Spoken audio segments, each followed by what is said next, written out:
Jiwa asubuhi ya leo kuzungumza jinsi serikali inajitahidi kupambana na homa ya korona humu nchini.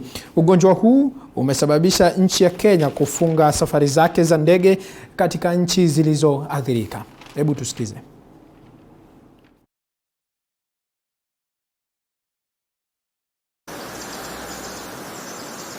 This is a statement from the committee, the emergency committee that was created by the president to deal with this issue of coronavirus. Let me say from the outset that when I spoke at the Senate the other day, and when I spoke during my confirmation for Cabinet Secretary for Health, I said the following. I said that as far as coronavirus is concerned, it is not a question of whether. It is not a question of if we are going to get a case in due course. It was a question of when. And members of the press and fellow Kenyans, I want to inform you that the Ministry of Health has confirmed the first coronavirus case in Kenya.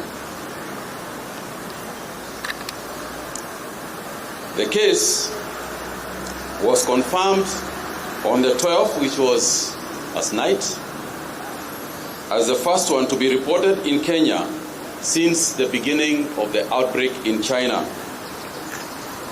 The case is a Kenyan citizen who traveled back to Nairobi, returning from the United States of America via London, United Kingdom, on the 5th of March 2020. She was confirmed positive by the National Influenza Center Laboratory at the National Public Health Laboratories of the Ministry of Health. I would like to add here, however, the patient is stable. Her temperature has gone down to normal. She is behaving normally.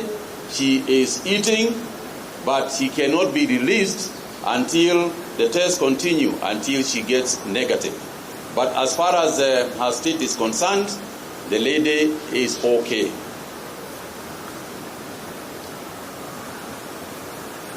And therefore, there is really no need for alarm in our nation. The government of Kenya, through the Ministry of Health, continues to strengthen measures to ensure no further transmission of the disease in Kenya. The National Emergency Response Committee on Coronavirus Preparedness and Response will continue to provide strategic leadership, working through whole government approach to respond to this case in the implementation of mitigation measures. I wish to assure all Kenyans that we have been beefing up our preparedness capacities since the first confirmation cases in China. The government will use all available resources to respond to this case. The government has traced all the contacts of the patient since her arrival in Kenya. Kenyans are reminded that most people who become infected may experience only mild illness and recover easily. But the disease can be more severe in others, especially the elderly persons and others with chronic illnesses. Considering that the disease has now been classified as a pandemic, I have, as Minister for Health, invoked the Public Health Act. I therefore urge all Kenyans to observe the following. Number one is to regularly and thoroughly wash your hands with soap and water or use alcohol-based hand sanitizers. Maintain a distance of at least 1 meter, about 5 feet, between yourself and anyone who is coughing or sneezing. Persons with a cough or sneeze should stay at home or keep a social distance, but avoid mixing with others in a crowd. Maintain good respiratory hygiene by covering your mouth and nose while coughing and sneezing with a handkerchief, tissue, or flexed elbow. Stay at home if you feel unwell with symptoms like fever, cough, and difficulties in breathing. We have suspended all public gatherings, meetings, religious crusades, games, and all events that are of a huge public nature. No more church services can go on, provided that they provide sanitizing and hand washing as people go into the worshiping areas. We have suspended all inter-school events, in other words, school-to-school athletics, school-to-school events, but the schools at this moment remain open. Public transport providers are directed to provide hand sanitizers for their clients and regular cleaning of their vehicles. Let me add here that this is something we arrived at in consultation with the public transport people. There was a meeting between the CS for transport. He's going to talk into that about matatus and so on.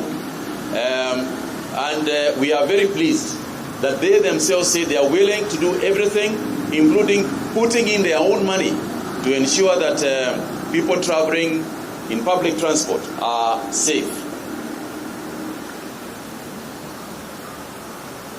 We have suspended all visits to prisons for the next 30 days.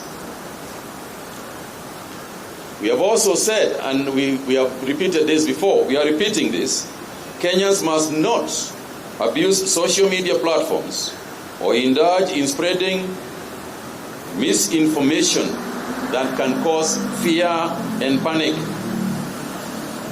We have placed travel restrictions outside the country unless absolutely necessary, and in any event, no travel at all to the areas, to the disease epicenter countries.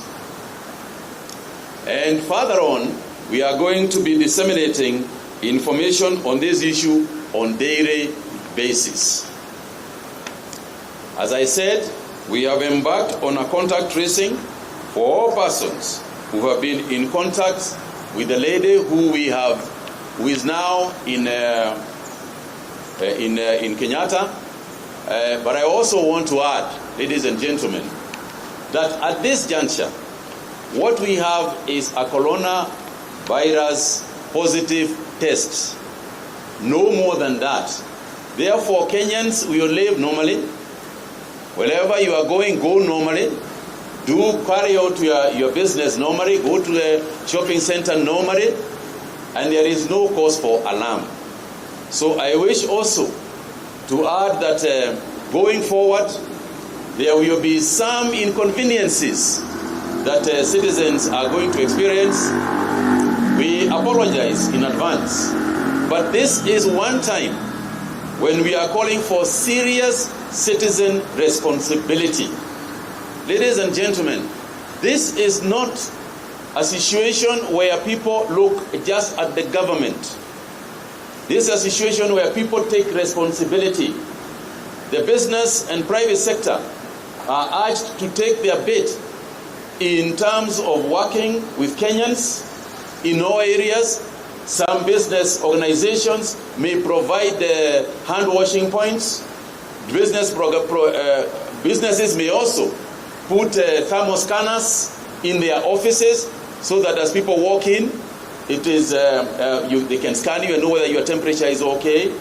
We are also releasing rapid response units so that if anybody has a problem, there are mobile units that can come and assist people who are suspected of having this disease.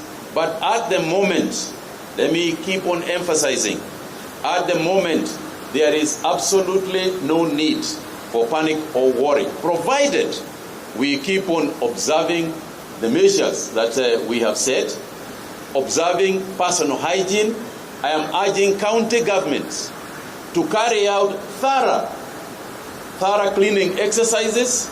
And this is why I'm saying citizens in groups, in colleges, and the county governments can now begin to a serious education process, even at the lowest levels. The Ministry of Health has a team throughout, effective today, which is the 15th. Today is when we were launching all level 4 and level 5 hospitals. There's the areas where we are going to be, which have been put aside. The isolation wards that we are going to keep in every level 4 and level 5 hospital across the country. And the support for that activity is being given directly from the Ministry of Health. So in terms of funding, we have provided sufficient funding, both from the Kenya government and the World Bank. And this is not a situation where we are panicking. We have got sufficient capacity. We have got sufficient gear, protective gear for all our workers. We have got the necessary transportation mechanisms. We have got ambulances ready. So we are set. Obviously, ladies and gentlemen, there will be hiccups. Nothing can ever be 100%. So there will be hiccups. And when that happens, we ask for understanding rather than a massive criticism on the small things that are going wrong.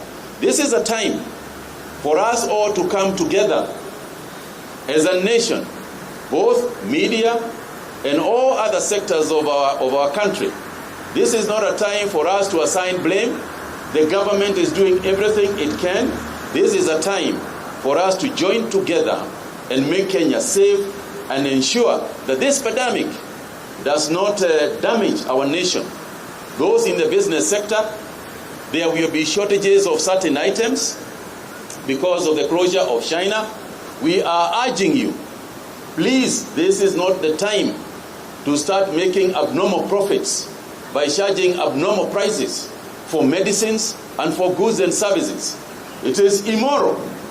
It would be immoral for anybody to take advantage of a situation like this one. Let us all work together. Let us all be together.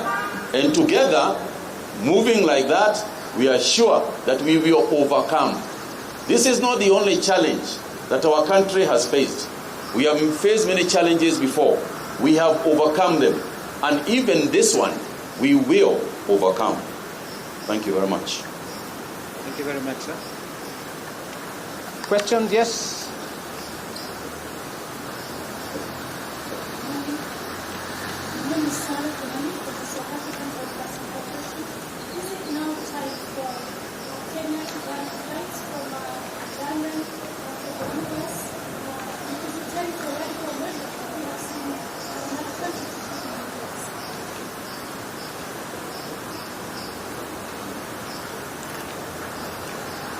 Thank you for that question. Before I respond to that question, let me comment on what Waziri Kagwe talked about with regard to public transport. As you are aware, public transport actually does carry the vast majority of our people. If you take the matatus, the buses, the trains, they carry more than 90%. And that's why we are giving public transport a special focus in terms of these interventions. That is why this week on Tuesday, the 10th of March, we summoned all the public transport operators, the Matatu associations, the 6 of them, then the SGR management, and also the commuter rail, because collectively, like I said, they ferry more than 90% of our people. And if we had a problem within our public transport, this problem will go into all sectors, whether industrial, hospitals, and so we have to give it a special focus. And what we agreed, like Waziri has said, is to make sure that we work as partners in these endeavors. We told the associations that if there was a serious case of the coronavirus in our country, there will be no business for them. And therefore, they should not just focus on government doing ABCD for them. They agreed with us. They will comply with what we agreed. On top of that, we agreed that the teams from the health ministry will start conducting training at various bus stops, starting from 10 a.m. in the morning to 4 p.m. in the afternoon. All the bus drivers, matatu drivers, the conductors, and so forth. Now, coming to your question about the flights, we have actually listed about 13 countries which we consider to be high risk. And we are reviewing on a day-to-day basis. That's why 2 days ago, we actually banned the flights to and from Italy. As of now, we don't have KQ flying to Rome. There was a flight from here to Rome and then to Geneva. That was suspended. We also suspended all the charter flights from Italy to Malindi and the coastal region of our country. So as of now, we are looking at other countries. We shall be taking decisions based on the trend and profile of the disease and virus in those countries. So you'll be hearing from us in the near future about the decisions we are taking on an incremental basis. Because you see now, this disease now has been affected 115 countries. So obviously, if you are to stop flights from 115 countries, you are locking down the entire country. So all we are doing is taking decisions on an incremental basis to make sure that we make decisions which will make sure that our people are safe. That is number one priority as we continue these discussions. This morning, I had a discussion with one of the key airlines, and we shall be discussing as to actions to be taken, possibly by this afternoon, and that will be reported to you in due course. Thank you. Let me just add this, for clarity, and also to add to my colleague what my colleague has said. I think it is important for us to recognize the global nature of transport and the global nature of this menace. The lady in question, for instance, traveled from Ohio, traveled to Chicago, traveled through London, and ended up in Nairobi. So you can see all the areas that she passed through. Now, let me also add this, that in each of those areas, all the measures that we have been talking about, temperatures, thermal scanners, they are there.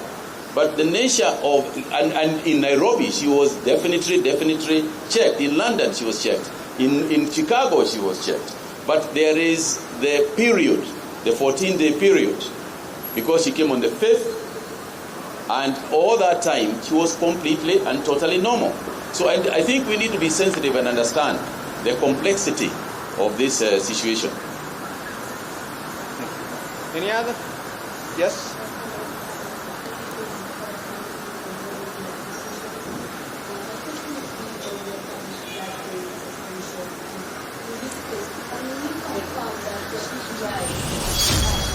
My question is, can we confirm like the meeting of BBI in Nakuru and in Nairobi are participated?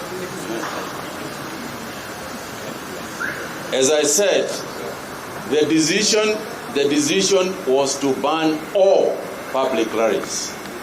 There is no exception.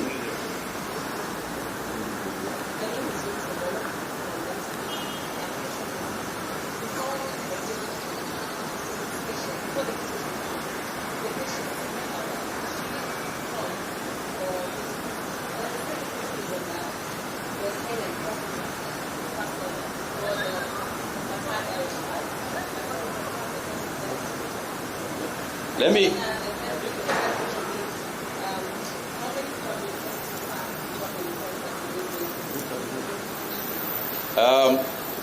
Let me say this. First and foremost, I actually want to thank this lady.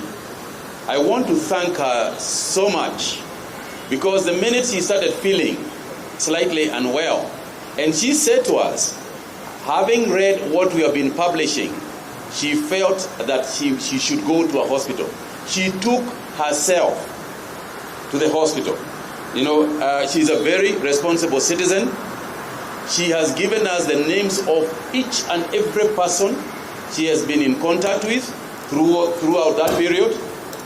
We are also informing through this committee and through our Foreign Affairs Ministry. We have informed the British High Commission. We are in the process of informing the American ambassador, because these are people who came from those countries, and this is an import. This is an import case. It is not a homegrown case, which then tells us that hopefully, keeping our fingers crossed, you know, it might be an isolated one and we can tackle it. Waziri,